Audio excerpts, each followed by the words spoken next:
Halo, Assalamualaikum.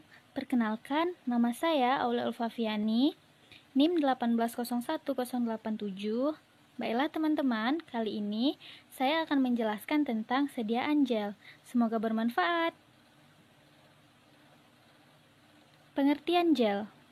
Gel merupakan sistem semi padat terdiri dari suspensi yang dibuat dari partikel anorganik yang kecil atau molekul organik yang besar, terpenetrasi oleh suatu cairan. Gel kadang-kadang disebut jelly. Berikut ini merupakan penggolongan dari gel. Yang pertama, berdasarkan sifat fase koloid, gel terbagi dua, yaitu gel anorganik dan gel organik. Yang kedua, berdasarkan sifat pelarut, gel terbagi tiga, yakni hidrogel, organogel, dan serogel. Yang ketiga, berdasarkan fase terdispersi, gel terbagi dua, yaitu gel fase tunggal dan gel dua fase. Berikut ini merupakan sifat dan karakteristik gel. Yang pertama itu swelling. Swelling merupakan komponen pembentuk gel yang dapat mengabsorpsi larutan sehingga terjadi pertambahan volume. Ketika gel mengembang, maka pelarut akan berpenetrasi di antara matriks gel dan terjadi interaksi antara pelarut dengan gel. Pengembangan gel kurang sempurna bila terjadi ikatan silang antara polimer di dalam matriks gel yang dapat menyebabkan kelarutan komponen gel berkurang. Yang kedua itu ada sineresis, yakni suatu proses yang terjadi akibat adanya kontraksi di dalam massa gel. Cairan yang terjerat akan keluar dan berada di atas permukaan gel.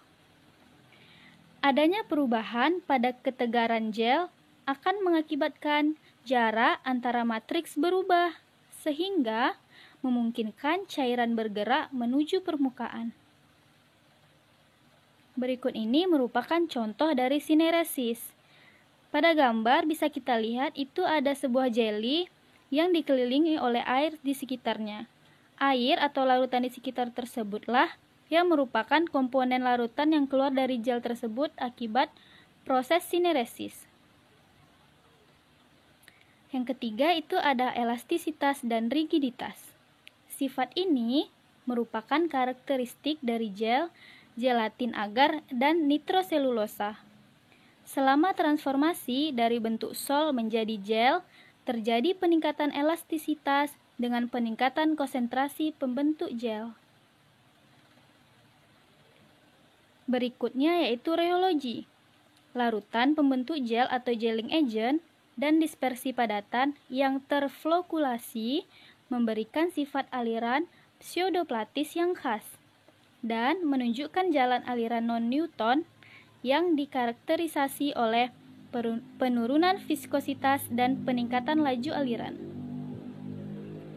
Berikutnya yakni faktor yang mempengaruhi sediaan gel.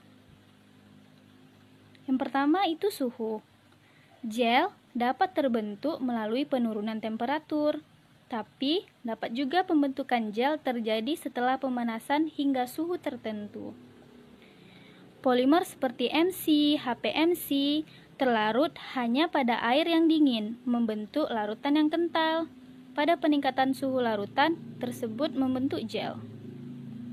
Fenomena pembentukan gel atau pemisahan fase yang disebabkan oleh pemanasan disebut thermogelation. Selanjutnya itu elektrolit. Yang pertama, konsentrasi elektrolit yang sangat tinggi akan berpengaruh pada gel hidrofilik, di mana ion berkompetisi secara efektif dengan koloid terhadap pelarut yang ada dan koloid digaramkan. Yang kedua, gel yang tidak terlalu hidrofilik dengan konsentrasi elektrolit kecil akan meningkatkan rigiditas sel dan mengurangi waktu untuk menyusun diri sesuai pemberian tekanan geser. Yang ketiga, gel natrium alginat akan segera mengeras dengan adanya sejumlah konsentrasi ion kalsium yang disebabkan karena terjadinya pengendapan parsial dari alginat sebagai kalsium alginat yang tidak larut. Berikut ini merupakan hal yang harus diperhatikan saat formulasi untuk membuat gel. Yang pertama itu ada penampilan gel, inkompatibilitas, gelling agent, penggunaan polisakarida. Bisa teman-teman baca sendiri pada tabel berikut ini.